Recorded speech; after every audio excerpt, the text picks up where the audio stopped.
It was challenging. It was real hard. When we worked on a film, we fought a lot because we were both protecting areas of integrity, I think, that we were worried. To many country fans, Blake Shelton is a modern superstar, a charming voice on The Voice, a radio-friendly hitmaker, and a symbol of the new Nashville. But to Kris Kristofferson, he represented everything wrong with where country music was headed. The first time Kristofferson heard one of Shelton's songs on the radio, he reportedly turned it off in disgust. According to insiders close to Kris, he found Shelton's music soulless, overly polished, packaged for suburban audiences, and stripped of the grit that once defined the genre. For Kristofferson, country was supposed to be about pain, poetry, and protest. Shelton, in his eyes, was just another label puppet pushing out beer-drinking anthems with no weight. Their only real encounter was brief but telling. Backstage at a Nashville award show, Kristofferson allegedly brushed past Shelton without a word, even as the younger singer extended a hand. Shelton, visibly stunned, was heard muttering, "What's his problem?" What Shelton may not have known was that Kristofferson had already spoken privately to industry friends about his distaste for these TV cowboys. In one off-the-record conversation, he reportedly said, "They sing like they've never lived a hard day in their life. You don't get to wear boots just because you sing about them." Harsh words, but for Kristofferson, the genre he helped shape wasn't just being distorted, it was being defiled. And Blake Shelton was one of the poster boys of that betrayal. If Kristofferson's distaste for Blake Shelton was rooted in artistic differences, his hatred for Toby Keith ran much deeper into politics, war, and the soul of American identity. Toby Keith, known for flag-waving anthems like Courtesy of the Red, White, and Blue, carved out a career on patriotism, sometimes angry, often divisive. Kristofferson, a Rhodes Scholar, Vietnam veteran, and lifelong progressive, viewed Keith's music as simplistic, jingoistic, and worst of all, dangerous. Their most infamous clash came in 2004, at Willie Nelson's 4th of July picnic in Texas. As the story goes, Keith was backstage talking loudly about supporting the Iraq War when Kristofferson walked by. According to a jaw-dropping report in NPR, Rolling Stone, Kris leaned in, looked him in the eye, and said, "You ever worn the uniform, son?" The silence was deafening. Keith, blindsided, reportedly stormed off and refused to speak to Kristofferson ever again. In later interviews, Kristofferson didn't name names, but his words were sharp. "Some of these guys think patriotism is about screaming into a microphone. I think it's about asking hard questions." The ideological divide was more than personal, it was existential. To Kris, artists like Toby Keith weren't just out of touch with the roots of country.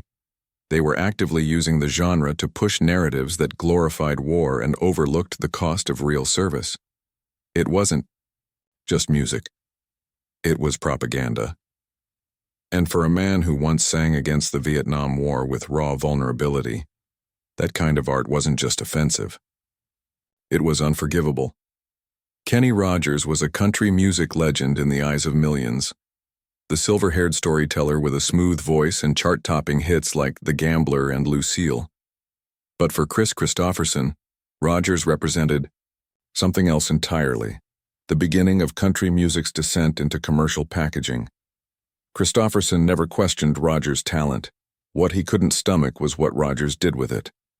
While Kris was out there penning songs about addiction, broken war veterans, and existential dread, Kenny was busy polishing country's rough edges for mainstream radio and Vegas stages. It was showbiz over substance, glitter over grit. To Kris, Rogers was the first true crossover star who abandoned the genre's raw roots for slick suits and crossover appeal. In private conversations, Kristofferson allegedly referred to him as the Casino Cowboy, a nickname that reflected not just a style, but a philosophy. The two had cordial moments, but there was no real warmth. In a late 90s interview, Kristofferson was asked what he thought about Rogers' influence. His answer? A pause, a chuckle, and then, "I think he was good at what he did. It just wasn't what I signed up for."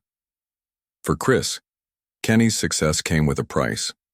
It opened the door to an era where producers, not poets, decided what country music sounded like.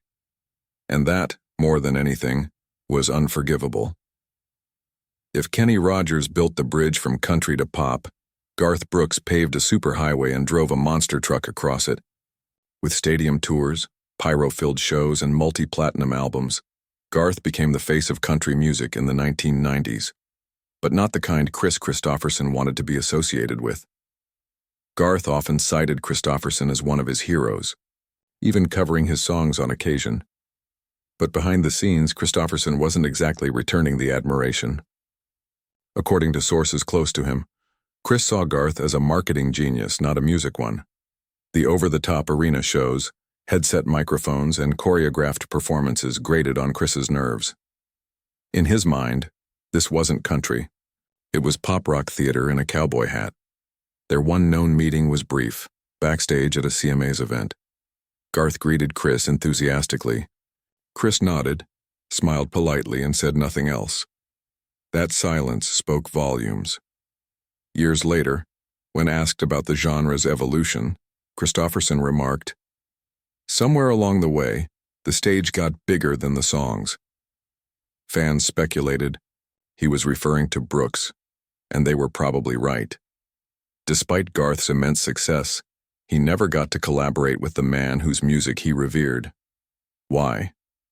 Because to Kris, Garth was part of the machine, a machine that chewed up real storytelling and spit out neon-lit spectacle. And for a man who once said, "If it doesn't hurt, it ain't real," Garth Brooks's version of country felt like a smile with no soul behind it. Merle Haggard is a name that evokes reverence across country music. The outlaw poet, the working class, voice of America. Yet even legends can clash, and for Kris Kristofferson, Haggard became a source of bitter frustration. Their feud was not born of envy or petty rivalry, but ideological and philosophical differences. Haggard, with his staunchly conservative views, championed traditional values and patriotism in his lyrics, often glorifying the status quo. Kristofferson, ever the activist, the protest singer, and Vietnam veteran, saw Haggard's work as tone-deaf in a world racked by war, inequality, and social upheaval. According to sources, Kristofferson once privately called Haggard's songs the lullabies of apathy, suggesting they comforted complacency rather than challenged it. Their clashes were reported in Nashville's backrooms and on informal gatherings where conversations about music, politics, and the meaning of authenticity devolved into heated arguments. While both men were celebrated as pillars of the genre, their values couldn't be more opposed. Where Haggard sang for pride, in the country Kris sang for the conscience of the people, and in those philosophical trenches there was no middle ground, only resentment, irritation, and eventually outright disdain. To Kristofferson, Haggard represented a celebrated wrong path, a cautionary tale of a voice that once had the power to challenge but chose comfort instead.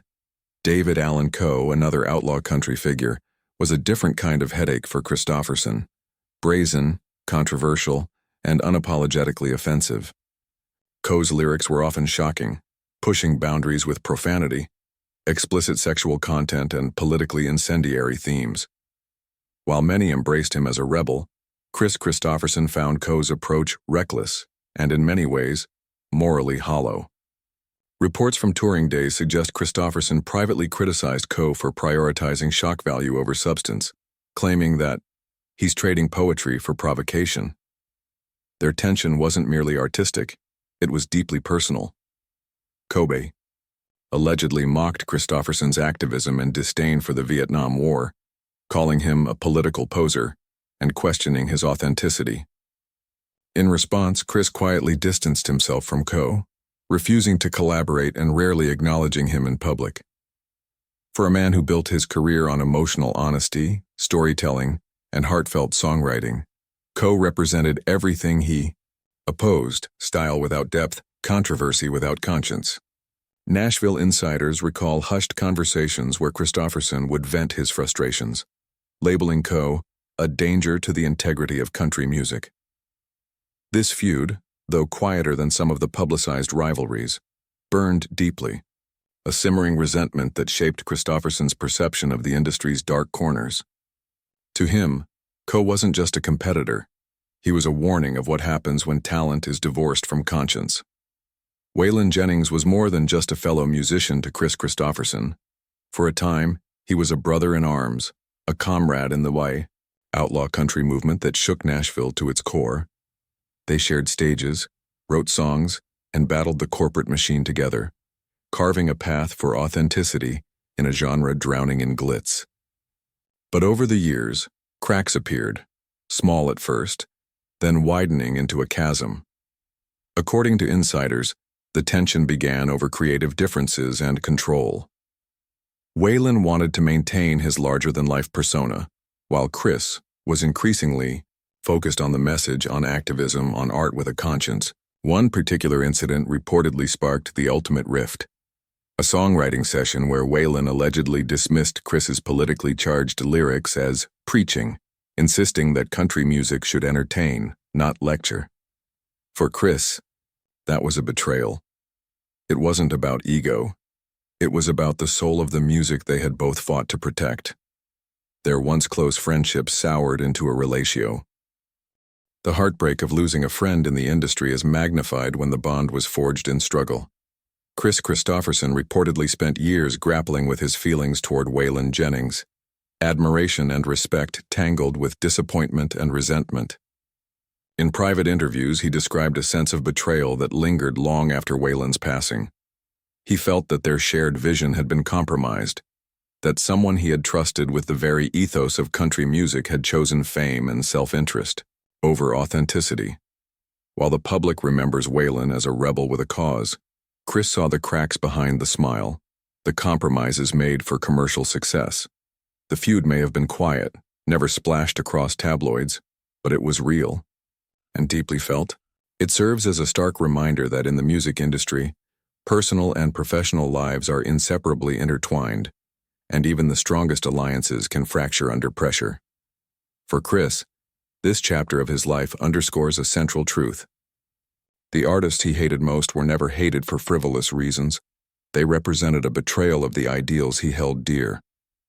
From Blake Shelton's polished pop persona, to Toby Keith's jingoistic anthems, Kenny Rogers' commercial sheen, Garth Brooks' stadium theatrics, the ideological clashes with Merle Haggard and David Allan Coe, and the personal heartbreak with Waylon Jennings, Kris Kristofferson's judgments are rooted in a lifelong pursuit of authenticity, integrity, and truth in an industry where both are often in short supply.